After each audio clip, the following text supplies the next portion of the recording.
Notre projet de français s'articule autour de 3 sorties. Une visite de Notre-Dame de Paris, une première visite au lycée L'Initiative et une deuxième pour voir les œuvres des lycéens. Le matin du 16 octobre 2013, nous partons du Rosaire en bus, direction la cathédrale Notre-Dame de Paris.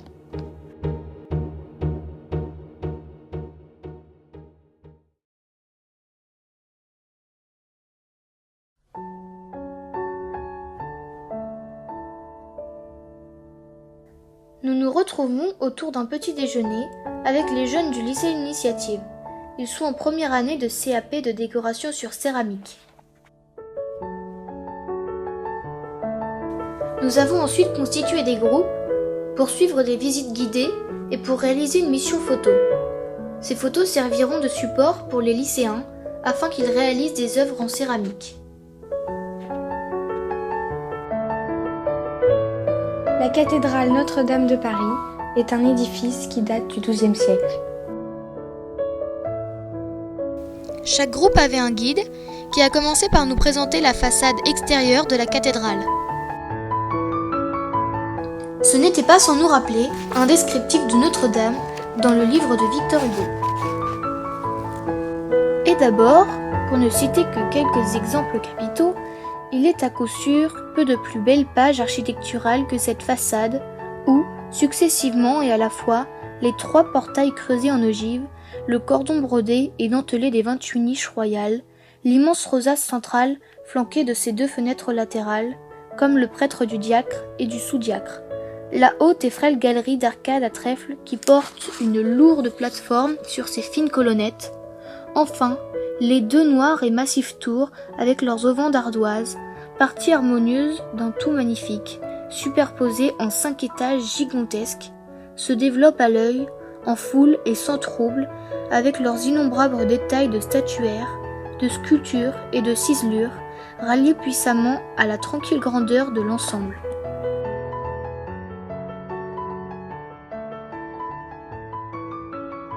Le portail principal représente la scène du jugement dernier, lorsque selon la tradition chrétienne, les morts ressuscitent et sont jugés par le Christ.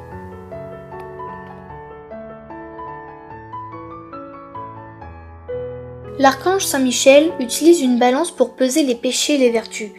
2 démons tentent de faire pencher l'un des plateaux de leur côté.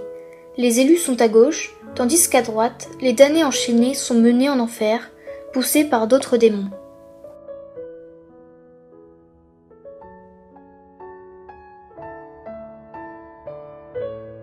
Et maintenant, allons découvrir l'intérieur. Mais... chut.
Tout à l'heure, je vous ai parlé de la cathèdre, la chaise de l'évêque.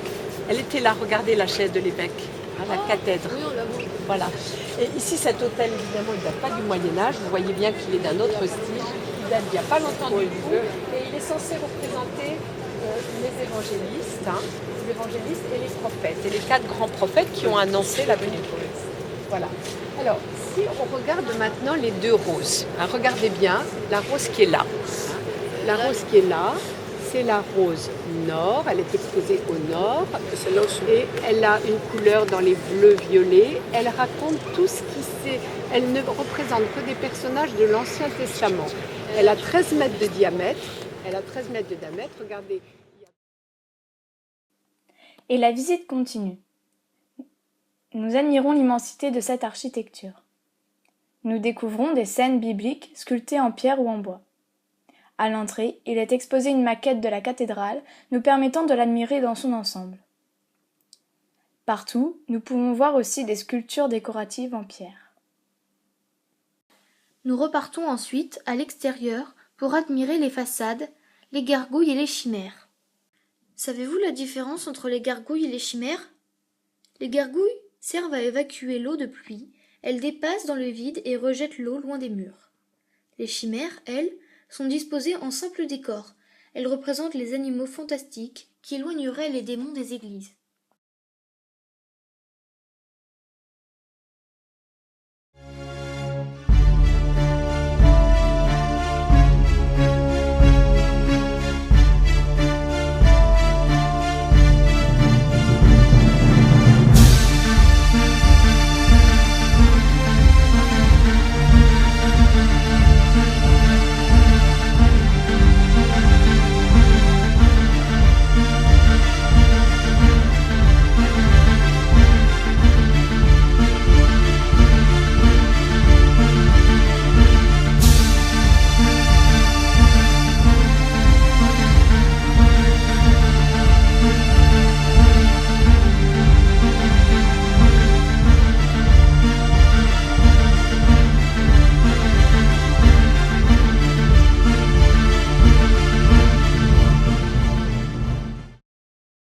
Voilà, notre première sortie s'achève, le temps d'une dernière photo et nous repartons en bus, retour à l'école. De cette sortie, les élèves reporters ont réalisé un reportage photo sur Notre-Dame. Ce dernier a été transmis au lycée L'Initiative pour servir de support dans leur production de leurs œuvres.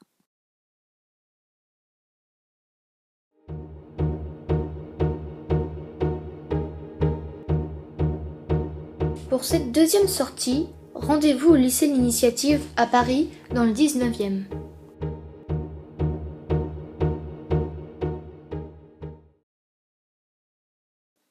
Madame Melou, que pensez-vous des métiers autour de la céramique ? Alors, je pense que c'est un métier très intéressant et qui gagne à être découvert. Et il me semblait intéressant que vous puissiez réfléchir à Notre-Dame de Paris en envisageant aussi le côté artistique de la création. Parce que bon, on a les tailleurs de pierre, mais on a aussi tout ce que Notre-Dame inspire, y compris dans le domaine de la céramique, comme on peut le voir chez ces jeunes. Et c'est vrai que ça, c'est intéressant, ça donne une autre dimension au projet. C'est un métier où il faut beaucoup de patience, beaucoup de savoir-faire, une certaine qualité d'introspection, de calme et beaucoup de technique. Donc j'espère que ça va vous intéresser aussi. Madame Barberena nous présente les croquis des élèves représentant leurs œuvres à réaliser en céramique inspirées de nos photos. Tout ça, c'est vraiment grâce à votre banque d'images que vous avez vraiment bien suggéré et les photos très intéressantes que vous avez prises.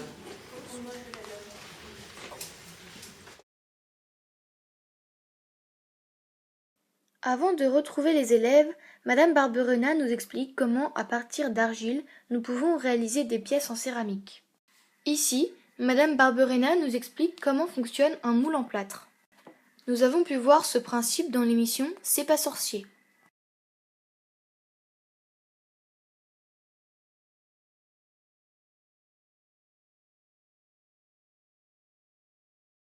Ensuite, dans un autre atelier, nous découvrons des bas-reliefs.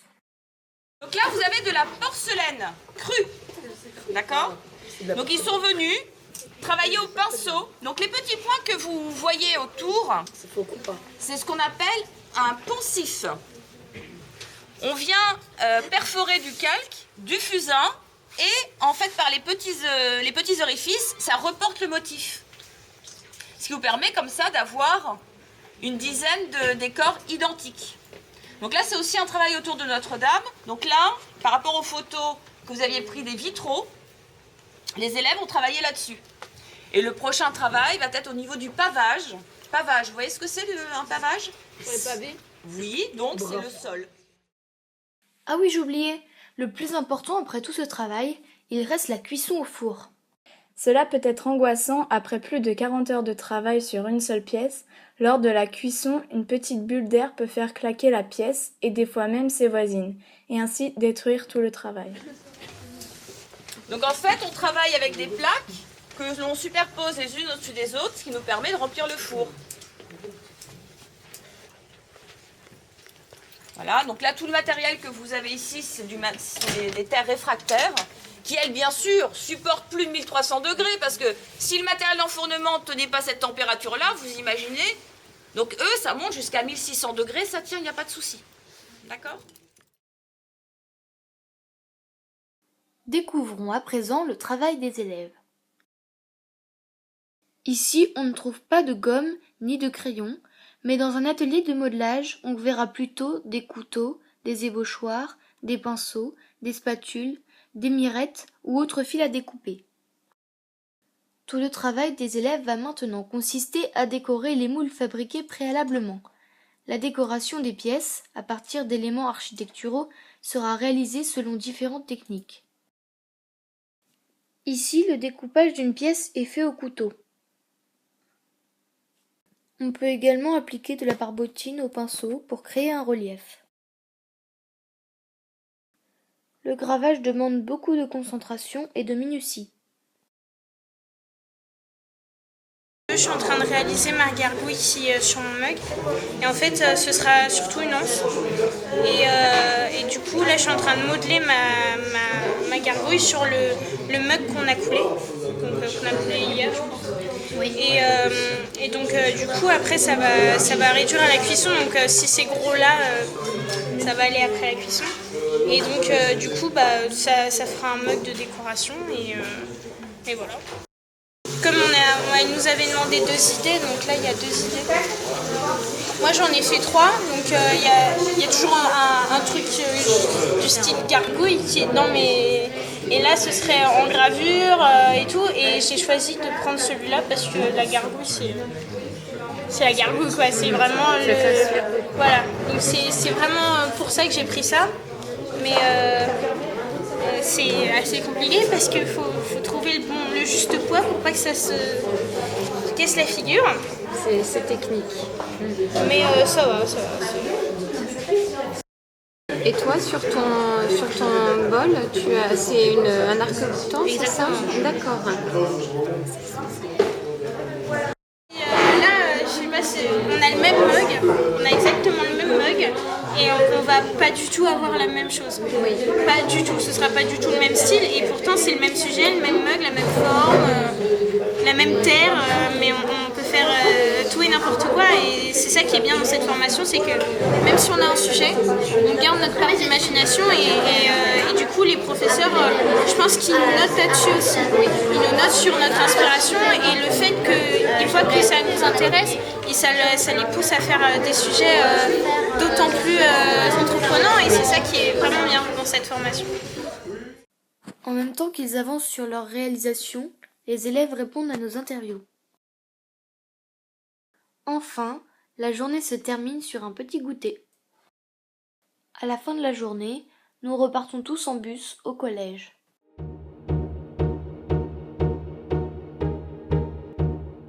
De retour au lycée L'Initiative, le jour de la journée porte ouverte, nous découvrons l'aboutissement des œuvres des lycéens.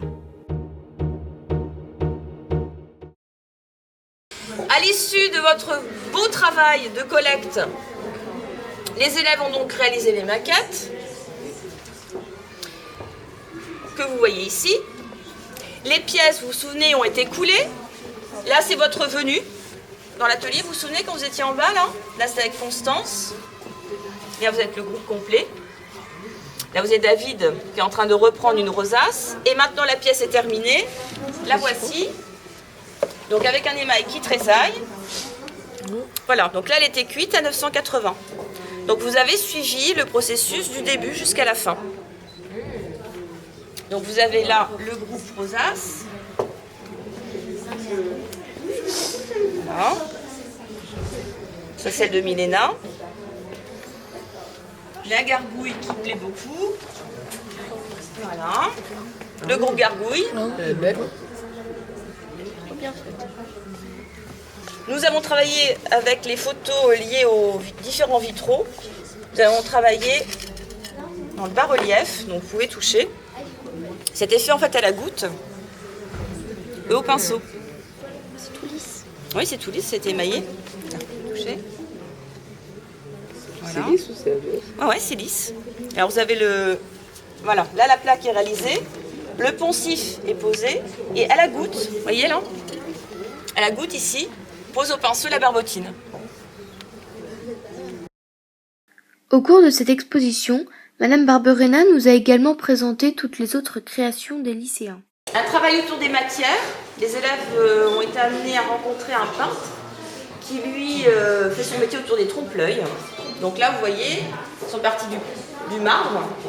Ils ont fait une pochade à la peinture. Et de cette peinture, on réalisé en céramique avec des pigments particuliers pour se rapprocher au mieux de la colorimétrie. Les 2 premières années, vous êtes amenés à reproduire un modèle. Donc pour preuve, vous voyez, une classe entière se doivent de respecter l'intensité de la teinte, la touche. Alors vous voyez, les différences par exemple, c'est la même couleur, hein, mais en fonction de sa densité, en fonction de l'eau et du pigment que vous y mettez, vous n'aurez pas les mêmes résultats. Après les 2 ans de formation où vous apprenez des techniques, là nous faisons appel à votre créativité. Donc les sujets qui sont donnés, à aucun moment les élèves reproduisent 12 fois la même chose. D'accord? Mais par contre, ils ont 12 univers différents. Donc ce que vous avez derrière, par exemple, ce sont les ancêtres des musées. Vous savez ce que c'est un cabinet de curiosité? Non. Ça vous dit rien? Et ben en fait, à la base, c'était comme un musée personnel. Les gens qui voyageaient ramenaient des contrées éloignées et peu connues, des choses extraordinaires à montrer à leurs amis. Donc, le cabinet de curiosité, ben, nous on en a refait un, mais dans une boîte, pour mettre des œufs. Là, vous avez des maquettes. Donc, comme vous avez pu le constater, on est autour du thème des papillons. Donc là, c'est l'envol de papillons. Donc là, ce sont des recherches graphiques pour aboutir ensuite à des réalisations, comme vous avez là. Alors, en fonction des émaux que l'on y pose, voilà, vous avez soit des émaux brillants, des émaux satinés, des émaux qui cristallisent.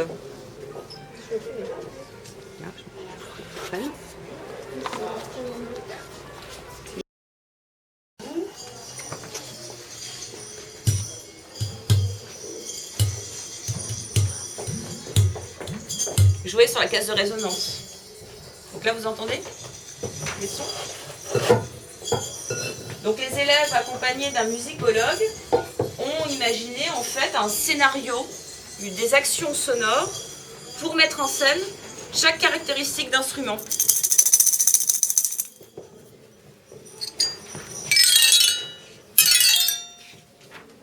Voilà. Vous voyez, écoutez. Ce sont les oudous, vous entendez là. C'est vraiment super. À l'issue de cette journée porte ouverte et de cette 3e rencontre, notre journée prend fin. Ce projet nous a permis de faire des liens entre la lecture du roman de Victor Hugo, la cathédrale et son architecture, et tout le travail artistique et créatif de la céramique par les lycéens que nous avons rencontrés.